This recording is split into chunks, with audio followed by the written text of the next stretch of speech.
जय हिंद दोस्तों। जैसा कि आप जानते हैं कि पीछे का जो भी लगातार वीडियो आप तक पहुंच रहा है, उस वीडियो का ये भाग और आज का मेरा 5वां क्लास प्रीवियस ईयर पेपर के लिए जो भी आपका प्रीवियस ईयर क्वेश्चन होते जा रहा है उसका 5वां क्लास है। तो जिस तरीक़ा से पीछे जितना भी हम लोग क्वेश्चन करते गए हैं उसी तरीक़ा से अगला क्वेश्चन भी जो भी आएगा आपको एक क्वेश्चन के आधार पर आपको दो चार क्वेश्चन का भी जो सोल्यूशन कराते जा रहे हैं, यानी कि एक क्वेश्चन से संबंधित जितने भी अधिक सभी क्वेश्चन बन सकते हैं बताने का प्रयास कर रहे हैं। तो बिना समय गंवाए चलते हैं हम लोग आज के क्लास में। यदि आप इस चैनल पर नए हैं तो शेयर करें, सब्सक्राइब करें और ज़्यादा से ज़्यादा लोगों तक पहुँचाने का काम करें। चलिए आते हैं अगले क्वेश्चन पे। तो आज का मेरा पहला क्वेश्चन है,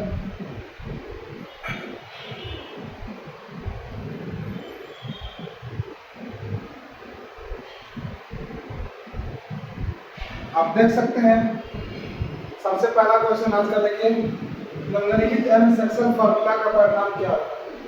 यानी कि आपको इसका रिजल्ट पूछा जा रहा है इक्वल टू प्रोडक्ट 7 और 5। ठीक, तो प्रोडक्ट फार्मूला का यूज करना है यहाँ पे और आपको इसका रिजल्ट बताना है। तो जरा ध्यान से देखेंगे।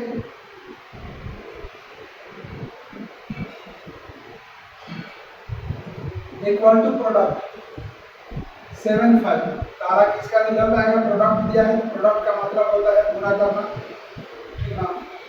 तो गुणा करना है, सिंपल याद रखिएगा 7 5 35, यानी इसका सही रिजल्ट होगा।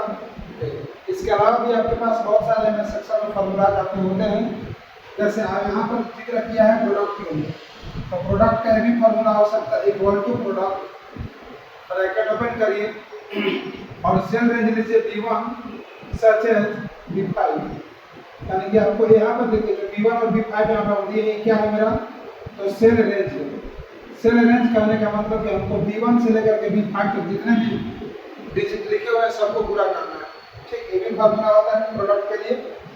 ठीक, और यदि अन्य फॉर्मूला की बात करेंगे तो ये भी प्रोडक्ट के लिए फॉर्मूला सही है, और नहीं तो डायरेक्टली आप इसमें लिख सकते हैं इक्वल टू और करके लिख दो equal to bracket star V1 multiply V2 multiply V3 multiply V4 multiply V5 और लास्ट में आपको एंटर दबाना है।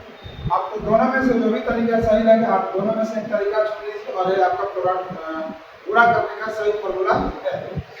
यहाँ से भी हो सकता है और यहाँ से भी हो सकता है। तो चलते हैं अगले क्वेश्चन पे।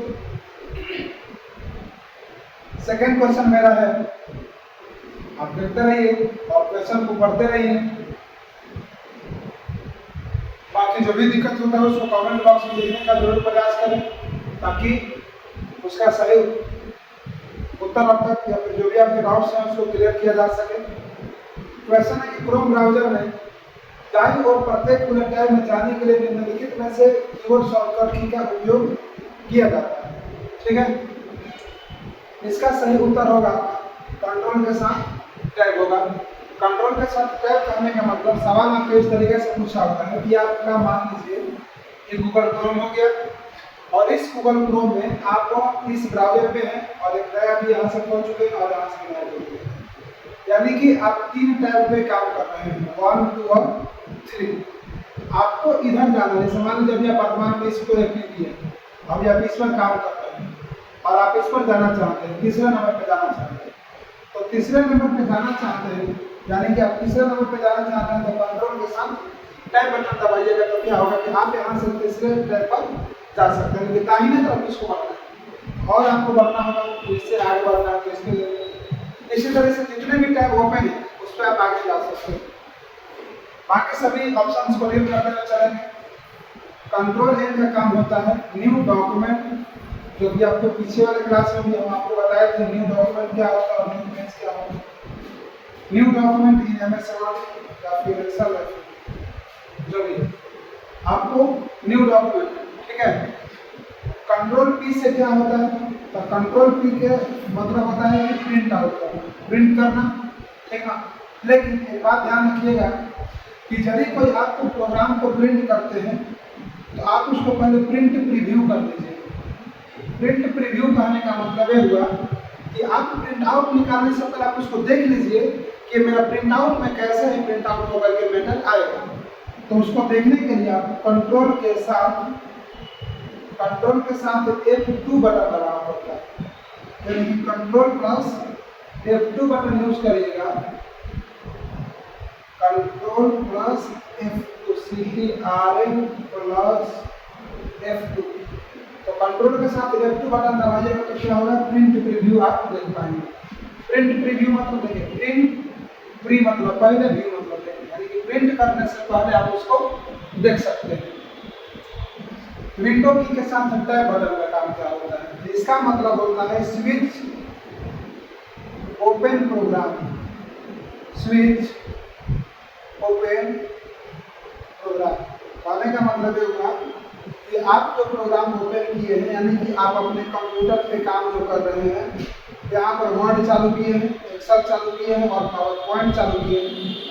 और बाय द वे आप एक्सेल में हैं और वर्ड में जाना चाहते हैं, चाहे वर्ड में, एक्सेल में, चाहे पावर पॉइंट में जाना चाहते हैं, तो इस टैब से इस टैब पर या इस टैब से इस टैब पर जाने के लिए आपको इसको स्विच करना पड़ता है। स्विच मतलब आप इस एप्लीकेशन से आप दूसरे एप्लीकेशन में जा सकते हैं जो कि आपका नीचे ओपन हुआ है। तो टैब यानी कि स्विच करने के लिए, यानी कि अगले टैब में जाने के लिए हम लोग को विंडो की के साथ टैब बटन दबाना पड़ता है। alt के साथ टैब दबाएंगे तो नहीं चल जाएगा। बाकी थर्ड क्वेश्चन कह रहा है कि बताएं कि निम्नलिखित कथन सत्य है या असत्य है, यानी कि आपको बताना है कि इसमें कौन गलत है या कौन सही है। देखिए क्वेश्चन वही दे रहा, बस थोड़ा सा घुमा करके लिख देता है, बाकी कोई क्वेश्चन कोई डिफिकल्ट नहीं है। देखिए पहले तो बताने की सही है कि गलत, सत्य और असत्य का चयन करना है इसमें।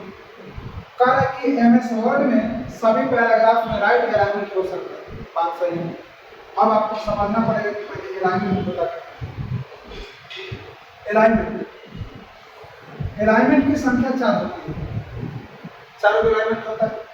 पहला होता है लेफ्ट अलाइनमेंट, दूसरा होता है राइट अलाइनमेंट, और तीसरा होता है सेंटर अलाइनमेंट, और एक होता है चौथा जस्टिफाई। ठीक, सबका शॉर्टकट आपको लिख दे रहे हैं। कंट्रोल के साथ L से लेफ्ट अलाइनमेंट, कंट्रोल के साथ R से राइट अलाइनमेंट, कंट्रोल के साथ E से सेंट्रल अलाइनमेंट, और कंट्रोल के साथ J से जस्टिफाई। ठीक है, अलाइनमेंट करने का मतलब कि यदि ये आपका वर्किंग पेज हो गया, ठीक है, वर्किंग पेज हो गया, यदि आप अपने लेफ्ट अलाइनमेंट में सेट करते हैं तो कर्सर आपका यहाँ से लिखना शुरू करेगा। यदि आप राइट अलाइनमेंट करते हैं तो पेज आपका इस तरीके से रहेगा, कर्सर आपका दाहिने साइड से लिखना शुरू करेगा, यानी कोई इधर से इधर की तरफ आएगा, इधर से इधर की तरफ आएगा। ठीक, और सेंटर अलाइनमेंट यदि आप लेते हैं तो सेंटर अलाइनमेंट में क्या होगा कि पेज का जो बीचों बीच एरिया है वो यहाँ से दोनों तरफ की तरफ आ गया, यानी कि वो बीच से लिखना शुरू करेगा और दोनों तरफ वो बढ़ते जाएंगे। लेकिन जस्टिफाई क्या होता है कि वो लिखना तो शुरू करेगा लेफ्ट साइड, लेकिन चलते चलेगा राइट तक, यानी कि लेफ्ट से शुरू करेगा राइट तक जाएगा। लेकिन एक बात और है, जो दोनों तरफ का एज है ना, दोनों तरफ का जो साइड है उसको इक्वल रखना है, उसको दोनों को बराबर रखना है। ठीक है, तो इसमें कह रहा है दूसरा कि एमएस वर्ड में सभी पैराग्राफ में एक ही हैंगिंग पोजीशन नहीं हो सकती। ये बात करनी है, यदि चाहेंगे तो हैंगिंग पोजीशन एक ही रख सकते हैं, यानी उसका तो पोजीशन है right angle, left angle, spacing वगैरह जो भी सेट करना है हम लोग चाहेंगे तो रख सकते हैं। अतः ई प्रोग्राम में हमारा गलत कर रहा है। इसका सही उत्तर डी हो जाएगा कि पहला सत्य और दूसरा असत्य। कोई दिक्कत? आप देख सकते हैं कि यहाँ से आपको अलाइनमेंट का पूरा जानकारी दे दिए, ठीक ना। इसी तरह से जो वर्ड आते रहेंगे आपको बीच बीच में हम बताते रहेंगे। अगले स्लाइड पे चलते हैं और अगले स्लाइड को समझने का कोशिश करते हैं। क्वेश्चन कहाँ से दे रखा है, ध्यान से देखिएगा। एमएस एक्सेल में किस वर्कशीट के टॉप पर निम्नलिखित में से एमएस एक्सेल में किसी वर्कशीट हो गया, किस वर्कशीट के टॉप पर निम्नलिखित में से क्या दिखाई देता है? ठीक है, तो आपको इस क्वेश्चन को पढ़ लीजिए, ठीक ना। आपको अगले स्लाइड पर हम इसके बारे में कुछ बता देंगे। ये वाला फिगर को ध्यान से देखिए। उसका सवाल ये था कि एमएस एक्सेल के टॉप में यानी कि एमएस एक्सेल के ऊपर में क्या होता है, ठीक है। तो ध्यान से देखिए, एमएस एक्सेल का इंटरफेस है। इंटरफेस मतलब एमएस एक्सेल चालू करेंगे तो इसी तरह का दिखेगा। तो सबसे ऊपर वाले को क्या कहा जाता है? सबसे ऊपर वाले का हम क्या होता है? सबसे ऊपर वाले को पूछ रहा है तो सबसे ऊपर वाले का टाइटल वाला, वैसी का चर्चा किया टाइटल वाला, ठीक। एक सवाल और याद रखिएगा, आगे चल करके आपको बताएंगे। यहाँ पर देखिए, इसको वर्टिकल स्क्रॉल बार बोलते हैं। इस तरीके से जो इसको बोलते हैं, इसको वर्टिकल स्क्रॉल बार, वर्टिकल स्क्रॉल बार यानी कि पेज को ऊपर नीचे करने के लिए, और एक दाएं से बाएं की तरफ का होता है। इस वाले को हम हॉरिजॉन्टल स्क्रॉल बार, हॉरिजॉन्टल में इस तरह से, ठीक है। बाकी ये पूरा इंटरफेस है एक्सेल का, ठीक ना। मतलब है कि इस वाले को मेनू बार कहते हैं, इसे तो सारा कुछ लिख ही दिया है इसमें। इस वाले को यानी कि वाला पट्टी जो है मेनू बार का पट्टी कहलाता है। बाकी वाला कॉलम है, इस तरीका से दाएं रो है, छोटा छोटा पॉइंट बना हुआ है, इस बॉक्स को सेल कहते हैं, इसको एक्टिव सेल कहा जाता है। यहाँ पर इंसर्ट वर्कशीट का बटन दिया हुआ है, यहाँ से हम चाहें तो नए नए वर्कशीट इसमें जोड़ सकते हैं, ठीक है। बाकी यहाँ से ये वाला जो एरिया है इसको क्विक एक्सेस टूलबार कहा जाता है। इसमें किसी भी प्रोग्राम को स्टोर करके रखा जा सकता है। बाकी यहाँ से रोल नंबर है तो भी बता दिए। नेम बॉक्स यहाँ पर दिया जाता है। नेम बॉक्स कहने का मतलब इसमें यदि कोई आपको सेल का नाम नहीं पता चल रहा है तो इस वाले बॉक्स को उसका नाम शो कर देना। तो आते हैं पिछले क्वेश्चन पे, क्या कह रहा था कि मैं सेक्शन किसी वर्कशीट का टॉप भाग यानी कि ऊपर में तो सबसे टॉप होता है, तो सबसे टॉप होता है। इस वाले पट्टी को क्या बोलते हैं? इस वाले पट्टी को हम लोग टाइटल बार बोलते हैं, ठीक है। सबसे ऊपर में क्या होता है? Title bar. इसमें टाइटल बार का कोई ऑप्शन नहीं दिया है, कोई बात नहीं, अगला पढ़िए। हॉरिजॉन्टल स्क्रॉल बार आपको यहाँ पर बताना, हॉरिजॉन्टल स्क्रॉल बार होता है। यहाँ पर आपको बताना है वर्टिकल स्क्रॉल बार होता है, ठीक। अब स्टेटस बार किसको कहते हैं देख लीजिए ध्यान से। स्टेटस बार यहाँ पर होता है, ये जो है ना ये वाला एरिया को हम लोग स्टेटस बार बोलते हैं। ये वाला जो पट्टी दिख रही है, वाला पट्टी, ये पूरा जो पट्टी दिख रही है वाला वर्कशीट के नीचे रखते हैं, ये वाला हमारा जो है स्टेटस बार, स्टेटस बार। और ये वाला जो एरिया है ये वाला, इसमें हम लोग कुछ फार्मूला लिख सकते हैं, क्या है फार्मूला, ठीक है। तो आइए पीछे वाला पे देख लीजिए ध्यान से। तो वही पूछा था स्टेटस बार को समझ में, सबसे नीचे वाला पट्टी होता है यहाँ पर स्टेटस बार में। स्टेटस बार तो होगा नहीं, हॉरिजॉन्टल स्क्रॉल बार भी बता दिया, तो वर्टिकल बता ही दी, तो बचा क्या? यहाँ पर अभी आपको बताने क्या होता है? फार्मूला। तो इसका सही उत्तर क्या होगा? फार्मूला। देख सकते हैं ये वाला क्या हमारा स्टेटस बार, यहाँ पर हॉरिजॉन्टल स्क्रॉल बार, और यहाँ पर वर्टिकल स्क्रॉल बार, और यहाँ पर फार्मूला बार, और यहाँ पर टाइटल। ये चीज अगले पेज पर दिया इसका होती है, आप देख सकते हैं। अगले स्लाइड पर आते हैं, और अगला स्लाइड पे क्वेश्चन आप क्या करना ध्यान से देखिएगा। क्वेश्चन इस तरीके का है, कहा कि होम पेज किसी भी वेबसाइट का खाली स्नान पेज होता है। तो पहले तो समझ लीजिए कि होम पेज होता क्या है। होम पेज यानी कि यदि किसी वेबसाइट को ओपन करते हैं, चाहे किसी भी ब्राउजर को ओपन करते हैं, तो जो सबसे पहला पेज खुलता है, जो पहला पेज होता है, उस फर्स्ट पेज को ही हम लोग होम पेज कहते हैं, होम पेज कहते हैं। और वेब पेज किसको कहते हैं? तो वेब पेज कहने का मतलब क्या होता है कि वेबसाइट के पेज को हम लोग वेब पेज कहते हैं। वेबसाइट के पेज को हम लोग वेब पेज कहते हैं, यानी कि इंटरनेट पर जितने भी सारे पेज मौजूद हैं तो हम लोग क्या बोल सकते हैं? वेब पेज बोल सकते हैं। और वेब ब्राउजर क्या होता है? वेब ब्राउजर, तो वेब ब्राउजर कहने का मतलब कि वैसा ब्राउजर, यानी कि वैसा एप्लीकेशन जिसमें हम लोग किसी भी वेबसाइट को ओपन कर सकते हैं, यानी कि वेबसाइट को क्या कर सकते हैं? ओपन कर सकते हैं। कोई दिक्कत? तो वेबसाइट ओपन करने के लिए जिस एप्लीकेशन का उपयोग करते हैं उसको हम लोग क्या बोलते हैं? वेब ब्राउजर बोलते हैं। तो कहा है कि होम पेज किसी वेबसाइट के पहले स्थान पे हो सकता है। तो इसमें पहला पेज हो सकता है, बेसिक्स आपको बता दिए, आपको देख सकते हैं कि कौन सा पेज है? पहला पेज। यहाँ पर इसका सही उत्तर क्या होगा? इसका सी ऑप्शन सही है। अगले पेज पर चलिए। अगला स्लाइड में क्वेश्चन क्या है, जरा इसको ध्यान से देखने की कोशिश करेंगे। अगला क्वेश्चन इस तरीका से है, आप देख सकते हैं यहाँ से एमएस वर्ड में निम्नलिखित में से कौन सा दृश्य विकल्प यानी कि कौन सा व्यू मेनू किसी डॉक्यूमेंट के कंटेंट को बुलेट पॉइंट के रूप में दर्शाता है। कहने का मतलब कि इसका जो पेज खुलेगा, ठीक, यहाँ पर बुलेट लिस्ट शो करेगा। ये कौन सा इसका मोड होना चाहिए, तो इसका सही उत्तर होगा आउटलाइन मोड, ठीक ना। अब पहले समझ लीजिए डॉक्यूमेंट व्यू होता क्या है। डॉक्यूमेंट व्यू करने का मतलब ये हुआ कि डॉक्यूमेंट को देखने का अलग अलग तरीका, ठीक है। ऐसे एमएस वर्ड में आपके 5 लेआउट होते हैं। वर्ड में इसके व्यू 5 होते हैं। कौन कौन व्यू होता है, तो outline view, print layout view, web layout view, draft view, और एक 5वां हम लिख दे रहे हैं आपको फुल स्क्रीन।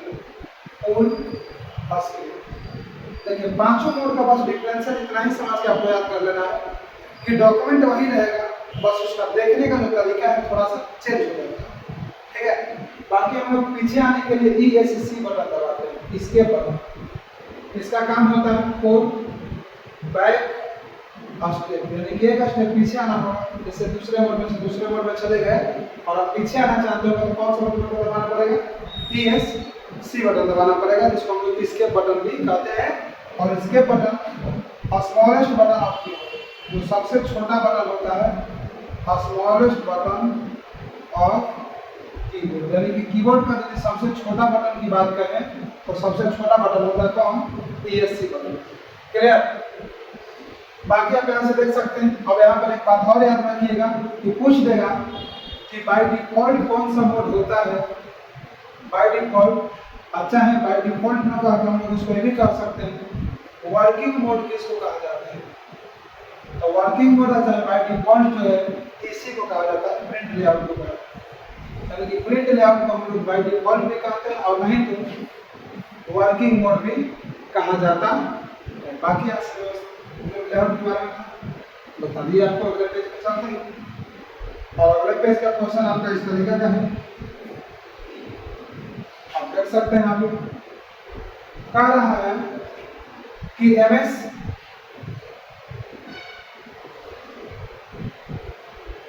सेक्शन वर्कशीट में निरंतर सेल की एक सीरीज को सेलेक्ट करने के लिए निम्नलिखित में से किस कुंजी का उपयोग किया जाता है, इसका सही उत्तर होगा शिफ्ट।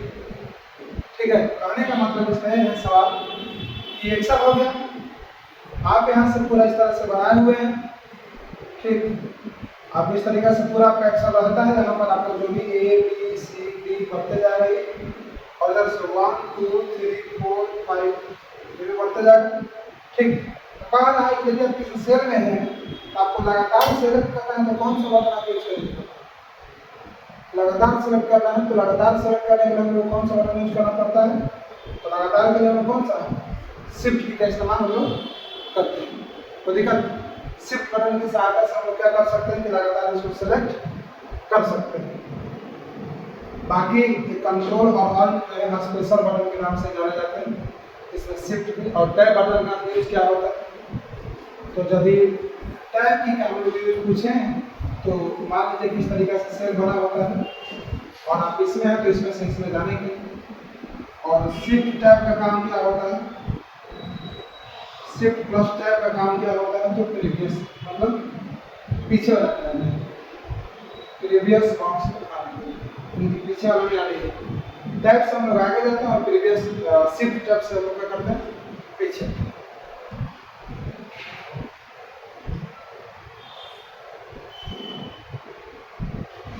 बाकी अगला क्वेश्चन है,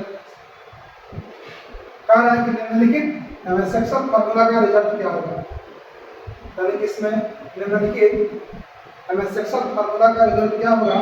आपको इस तरीके का सवाल बहुत मतलब कुछ दिन पहले भी हम आपको बताए, ठीक है।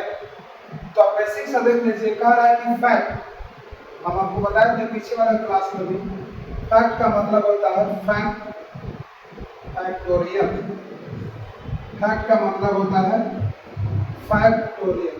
फैक्टोरियल कहने का मतलब समझ सकते हैं आप क्रम गुणित, क्रम गुणित करने का मतलब ही होता है कि क्रम के अनुसार गुणा करना, एक एक स्टेप में आप आगे बढ़ते जाएंगे, गुणा करते जाएंगे। तो यहाँ पर दे रहा है फैक्ट 5 - 4, तो बेवकूफी वाला बात पूछ दिया आपको, इक्वल टू डायरेक्ट में फैक्ट, और 5 में से 4 घटाएंगे तो कितना बचेगा, 1 बचेगा, और 1 का फैक्टोरियल मान हमेशा कितना होगा, 1 ही होगा, बराबर फैक्ट पोस्ट में 1, इसका सही उत्तर क्या होगा, 1 ही होगा। तो दिक्कत आगे बढ़ सकते हैं, बाकी तो फैक्टोरियल ही था, ज़्यादा कुछ उसमें था नहीं। सोचिए कितना आसान सवाल पूछ रहा है, यानी कि यदि आप लगातार तैयारी में बने रहें तो कंप्यूटर का सब्जेक्ट में आपको कोई परेशानी नहीं होने देगी, इतना तो गारंटी है। जिस तरीके से क्वेश्चन किया है, और यदि आप लगातार यदि क्लास किए होंगे तो बहुत नॉर्मल क्वेश्चन है, कोई ज़्यादा डिफिकल्ट नहीं है। कारण कि जब आप MS वर्ड के नए संस्करण जैसे MS वर्ड 16 में नए फाइल को खोलते हैं तो डिफॉल्ट पेज मार्जिन के रूप में सेट होता है।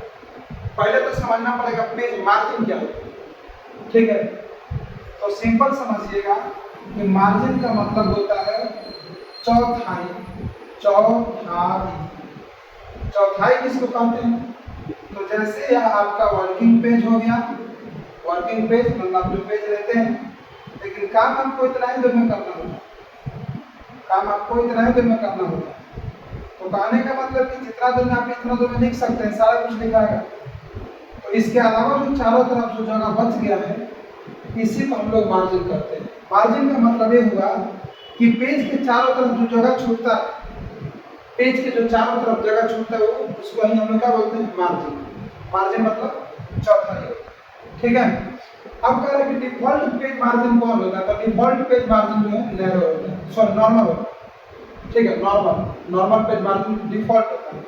ये भी मॉडरेट भी मार्जिन है, नैरो भी मार्जिन है, ठीक ना, ये भी मार्जिन है, लेकिन इसका सही उत्तर होगा नॉर्मल मार्जिन बाय डिफॉल्ट होता है। बाय डिफॉल्ट करने का मतलब ये हुआ कि वो पहले ही से सेट रहता है। बाय डिफॉल्ट मतलब वो पहले ही से कर रहेगा, पहले ही से वो सेट रहता है, जो ऑटोमेटिक जब चालू करेगा तो वही दिखता है। बाकी हम उसको बदल सकते हैं, लेकिन पहले से वही सेट रहेगा। अगला वीडियो और अगला टॉपिक, अगला क्वेश्चन देखेंगे। इसको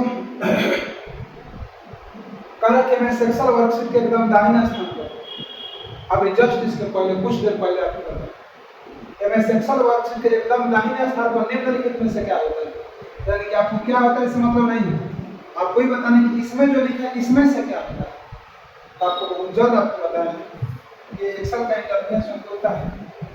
इस एक्सेल के इंटरफेस में यहाँ पर अभी आपको बताया है टाइटल बार, उसके नीचे आपको मेनू बार के नीचे आपको रिबन होता है, रिबन के नीचे फॉर्मूला बार, और इसके बाद यहाँ पर वर्किंग पेज, यहाँ पर आपका स्टेटस बार, ठीक है। यहाँ पर सीट टैब, यहाँ पर आपका हॉरिजॉन्टल स्क्रॉल बार, और यहाँ पर आप क्या होता है वर्टिकल स्क्रॉल बार, और यही तो पूछा वर्टिकल स्क्रॉल बार। देखिए तो इसमें दिया तो है मेनू बार, आप कर नहीं सकते कहीं कि मेनू बार टाइटल बार के नीचे ही होता है मेनू बार। उसके बाद स्टेटस बार आप देख लीजिए, स्टेटस बार यहाँ पर होता है, स्टेटस बार यहाँ पर होता है। ये भी तो होने का कोई सवाल नहीं है। तो लास्ट में कौन सा ऑप्शन सही होता है आपका, वर्टिकल स्क्रॉल, आपको हॉरिजॉन्टल देखने के लिए यहाँ होता है। स्टेटस बार आप देख सकते हैं यहाँ पर होता है, और मेनू बार आप देख सकते हैं यहाँ पर। तो सब इसका सही उत्तर क्या होगा, वर्टिकल स्क्रॉल बार। यानी कि यदि आप किसी एप्लीकेशन का इंटरफेस भी याद करते हैं तो आपको की तरह से दिक्कत नहीं होगा। आप देख सकते हैं। अगला क्वेश्चन पढ़िए। अगला क्वेश्चन कह रहा है कि निम्नलिखित में से कौन सा कीबोर्ड शॉर्टकट MS वर्ड में एक पूरी फाइल को सेव करने के लिए Ctrl+S के जैसा काम करता है। तो इसका सही उत्तर होगा शिफ्ट के साथ F12। यदि हम नॉर्मली कहें तो सेव एज, शिफ्ट के साथ सेव का ही काम करता है, सेव एज से काम करता है। Ctrl+F5, शिफ्ट F5, Ctrl+F12, ठीक है। इसका कोई औचित्य नहीं बनता है MS वर्ड के अकॉर्डिंग। अतः कंट्रोल के साथ, सॉरी शिफ्ट के साथ 12 जो है वो सेव जैसा ही भी है करता है, कोई दिक्कत। बाकी कुछ शॉर्टकट भी आपको बता दे रहे हैं, जैसे कि Ctrl+A से क्या होता है, सेलेक्ट ऑल होता है। Ctrl+V से वो बोल्ड होता है। कंट्रोल सी से कॉपी होता है। कंट्रोल डी से फॉन्ट डायलॉग बॉक्स होता है, फॉन्ट डायलॉग बॉक्स, ठीक है। कंट्रोल प्लस ई से सेंटर अलाइनमेंट होता है, सेंटर अलाइनमेंट होता है। यदि आपको इसी तरह के बहुत सारे शॉर्टकट की चाहिए एप्लीकेशन वाइज, तो आप नीचे दिए गए नंबर पे आप कमेंट मतलब आप व्हाट्सएप पे हाई कर सकते हैं, नहीं तो आप कमेंट में अपना डिस्क्रिप्शन लिख दीजिएगा। आपको सभी एप्लीकेशन पे जो भी शॉर्टकट कीज हैं आप तक पहुंच जाएंगे व्हाट्सएप के माध्यम से या जैसे भी, ठीक है। ये व्हाट्सएप नंबर है, आप इसके माध्यम से मैसेज कर सकते हैं, और नहीं तो आप कमेंट में भी लिख सकते हैं। सारे एप्लीकेशन का शॉर्टकट की आपको बार करके भेज दीजिएगा। यहाँ पर आप देख सकते हैं इस तरीके से। अगला क्वेश्चन क्या कर रहा है, एक आईपी वर्जन एड्रेस, मतलब एक आईपी वर्जन एड्रेस का खाली स्थान मतलब कितना कितना का बिट्स का लंबा होगा। इसका सही उत्तर 32 बिट्स का, ठीक ना। बाइट्स नहीं होगा, बिट्स 64 बिट का होगा, 16 बाइट्स का होगा, ठीक है। मेमोरी मेजरमेंट का सबसे छोटा यूनिट बिट्स ही होता है, ठीक है। सबसे छोटा तहसील 011 इसको कहते हैं, ठीक है। एक अक्षर आप कोई लिखते हैं तो एक बिट के बराबर है। बाकी अगले स्लाइड पर आते हैं, और अगला स्लाइड कर रहा है आगे के लिए।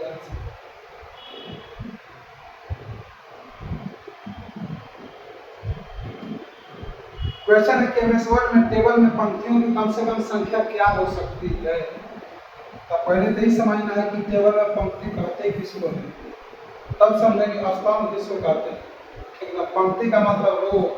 जब भी इस तरह का कंफ्यूजिंग वर्ड आए तो एक बार इंग्लिश देख लिए करिए, ताकि कभी कभी हिंदी में आप कंफ्यूज हो जाते हैं। यहाँ पर देखिए, इस वाले जो दाएं से बाएं की तरफ जो भी लाइनें गई हैं इसको हम लोग रो कहते हैं, ठीक। और ऊपर से नीचे की तरफ जितने भी हम आपको लाइनें बना रहे हैं ये हमारे कॉलम कहलाते हैं। यानी कि ऊपर से नीचे का जो लाइन है इस लाइन को कॉलम कहा जाता है। तो कह रहा है कि एमएस वर्ड में कितने कम से कम कितना हो सकता है, तो भैया कम से कम अब एक रो से कम नहीं हो सकता। कम से कम कितना रो होना चाहिए, एक रो होना ही चाहिए बस। और अगला 14 नंबर क्वेश्चन है, आप देख सकते हैं इसको। इस तरह का हम आपको पहले भी बताया है। इंटरनेट पर फाइलों को एक नोड से दूसरे नोड तक स्थानांतरित करने के लिए निम्नलिखित में से किस प्रोटोकॉल का उपयोग किया जाता है। इसका सही उत्तर होगा फाइल ट्रांसफर प्रोटोकॉल, क्योंकि ये क्या कह रहा है कि फाइल को भेजने के लिए, यानी कि फाइल को ट्रांसफर करने के लिए कौन सा प्रोटोकॉल का यूज इसमें किया जाता है। तो प्रोटोकॉल आपको पहले ही समझा था कि प्रोटोकॉल मतलब होता है नियम, ठीक है।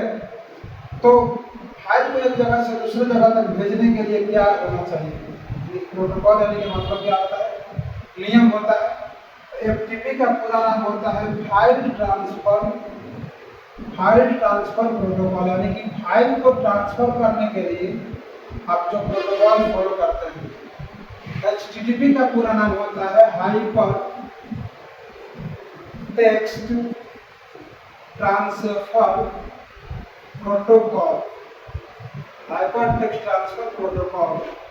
और एचटीएमएल का पूरा नाम होता है हाइपर टेक्स्ट मार्कअप लैंग्वेज।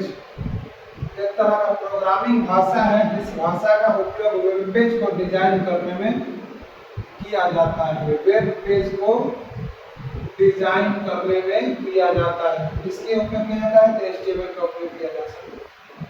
कोई दिक्कत? और बाद में आपको बताया भी कि पीओपी का पूरा नाम क्या होता है, post office protocol, post office protocol. लेकिन इसका सही उत्तर क्या होगा, एफटीपी, इसका पूरा नाम क्या होता है, फाइल ट्रांसफर प्रोटोकॉल। आते हैं अगले क्वेश्चंस पे, और अगला मेरा क्वेश्चन है कि IMAP एक ईमेल संबंधित प्रोटोकॉल है। लिखा गया है, हालांकि इसका सही मिस्टेक टाइपिंग हुआ है, प्रोटोकॉल ठीक है। तो आपको कॉल ठीक है। कारण कि IMAP एक ईमेल संबंधित प्रोटोकॉल है। IMAP का पूरा नाम क्या है? अब ये ध्यान से देखिए ना, ईमेल कहने का मतलब मैसेज का है।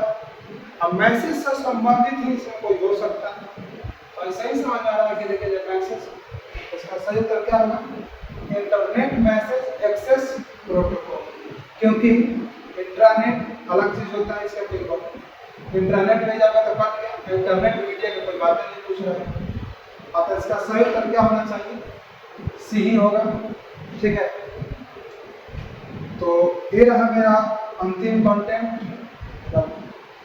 वीडियो का अंतिम। देखने के लिए धन्यवाद। यदि आप इस चैनल पे नए हैं तो शेयर करें, सब्सक्राइब करें और अधिक से अधिक लोगों तक पहुंचाने का काम करें। बस इतना ही, और फिर मिलेंगे हम लोग अगले वीडियो में। तब तक के लिए जय हिंद।